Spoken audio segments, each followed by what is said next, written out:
I had just made over $400,000 in my Airbnb business when I decided to burn the whole thing down. And on paper, I have this portfolio of 10 properties that I was managing.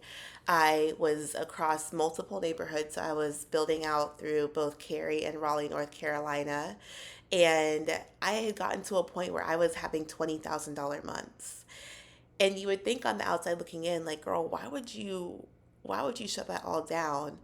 But internally, I was miserable. And I want to just break down like what was actually happening in the back end in case you may be considering starting an Airbnb business, or if you're also at this inflection point where you're like, I could either scale or I could take the money and run. And that's what we did. So the first big thing was that, yes, I had this massive amount of revenue that I was bringing in. But when you are running an Airbnb business or any short-term rental property management business, you are shelling out a lot of money on a monthly basis just to keep the business afloat. You are paying for rent, you are paying for utilities, you're paying for anything that may need to be restocked, like toilet paper, paper towels, um, towels, all that stuff. And of course, buy it in bulk. I had a pretty routine system where I continuously was buying that kind of stuff in bulk and through Amazon business and saving some money there. And then also, if you are scaling to the extent that I did with 10 properties, you likely also are paying a team. And so the first big thing was that as I was looking at my P&L, so my profit and loss statements month over month, yeah, I was bringing in 20K a month, but it was also like 60 to 70% of it was going towards expenses. And yeah, you could say, girl, you know, 30 to 40% of 20K, like that's good money, which yes it is, but I I was just not happy. And I was unhappy enough to the point that the second thing that I was going to share is that I outsourced everything because I started to resent the business. I, of course, hired cleaners. So I had a team of about four cleaners. They did a phenomenal job, and it was definitely th- that cleaning team. It was definitely I charged. I had to charge more for cleaners because of how much I had to pay them, but we had a really amazing system where they had a software built in where everything was automated. So they knew I didn't have to tell them when I had to check out. I didn't have to tell them when I had the next person checking in. Everything was automated through this software system, and they were also able to take pictures of how a space looked after someone checked out. And then also, of course, like after they cleaned, this is how we left the space just in case there was an out of order guest that tried to one up and say that the place wasn't clean. So we had a really good system, and I did pay a bit of a premium to ensure that like all of that was automated.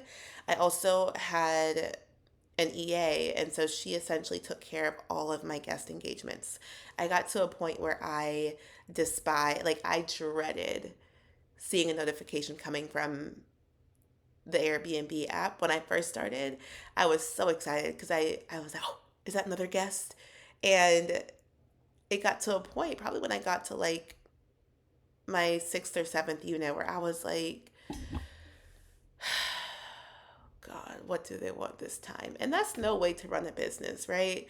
Especially when you already have a corporate job where, let's be honest, you're likely doing stuff that you don't necessarily care to do as part of the job. So then to add another job on your plate where it's just like that times two, like for me, that was just not adding up. So I had outsourced cleaning, I outsourced all of my guest relations.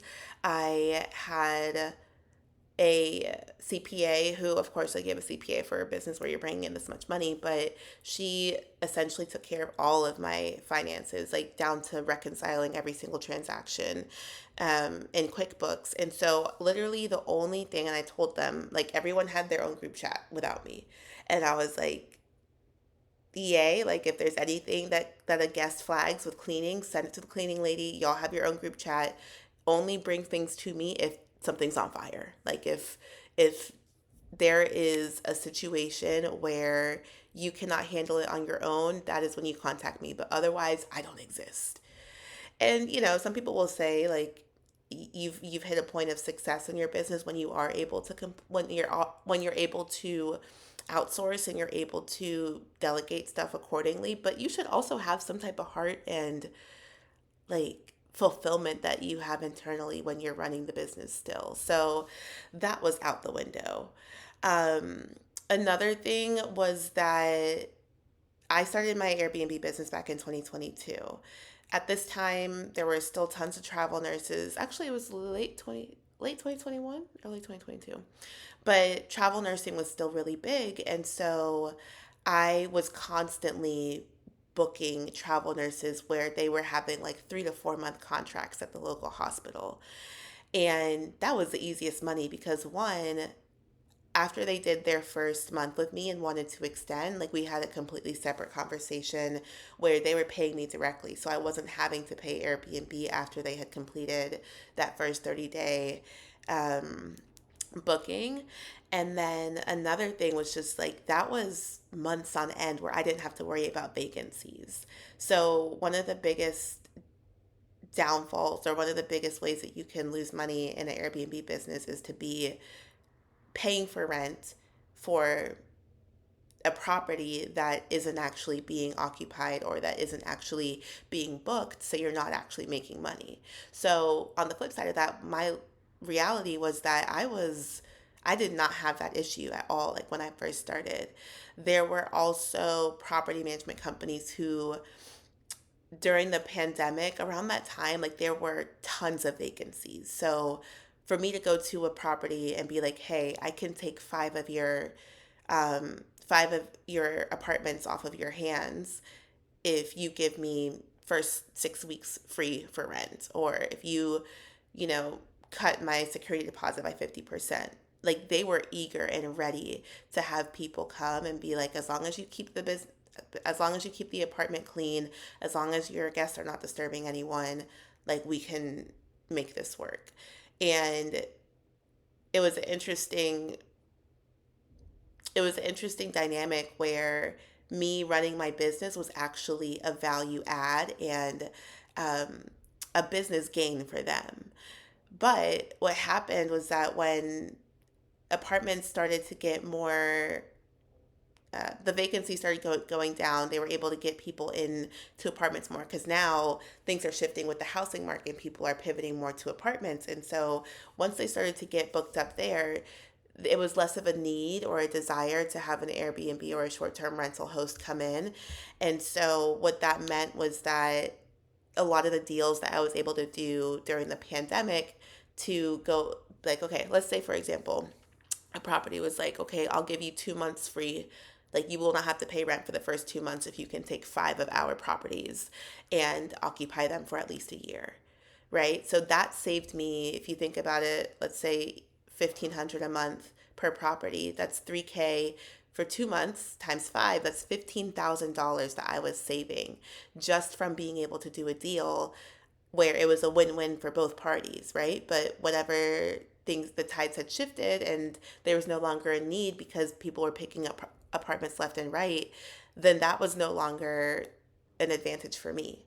Another shift that happened with property management companies was that many of the bigger, like the Gray Stars and um, I'm blanking on the other ones because I'm like so far removed from that world, but like the uh, Avalons, like a lot of them already have their own teams within the overarching property management company that run their side of things when it comes to short-term rentals. So they are very anti having essentially having internal competition, right? So we started to see many of the properties that I was using for Airbnb, the property management companies were shifting and were telling me that once my lease was up, I would have to shift from doing short term rentals to at least 30-night minimum rentals. And when it comes to a pricing standpoint, you can price a lot higher for nightly rentals versus monthly rentals, and that is how I built my business model. That is how I built my pricing structure, was based off of the reality that I could charge for those nightly rates. So between the property management companies shifting, um, between resenting the job, like, and I say job because it really felt like a job, resenting the work that I was doing to the point where I had to outsource everything, and then also only coming home with like 30 to 40% of what I actually saw coming in my bank account. I was just like, you know what? Let's go ahead and wrap this up. So essentially, apartment by apartment, I'm now selling the furniture. It's really wild how much furniture I sold. Thank God I was able to, between like selling and donating, we just finished donating like the last bulk of it, maybe like two, no, last week, yeah. Early last week we finished donating the rest of it. So it had been sitting in our garage, and we were just like, let's just go give it to someone that's in need. So honestly, when I turned in that last key, the amount of liberation that came over my body, like there was not a tear shed of sorrow. I was like, well, that was a great chapter. I learned how to run a team. I learned how to train people. I learned how to hold people accountable. I learned how to delegate. I learned how to work with my finances, and work with the CFO essentially to understand like how business is truly run at a six-figure level. I learned that I do not want to ever run a business that has that high of expenses and that high of overhead, because it's not giving freedom. Like, it's really just giving another chain. Like, dang, here's my other arm. Corporate got this arm, but here's my other arm. Like, mm-mm. So this is not I don't want to necessarily discourage anyone, but I think that during the pandemic there was a lot of misinformation of like, if you want to run a passive business, start an Airbnb business. And I'm here to tell you, it's not, it can get to a point where it's passive. I will say the first year, no, the first, not even year or two, the first, before you can actually hire someone, like when you're doing your first few months, you're essentially recouping the money that you spent on the furniture, to essentially furnish, get a photographer, all that jazz for your first unit or two. So you're not really bringing in money unless you're able to strike a deal, like I mentioned earlier, where you're just pocketing the first couple months.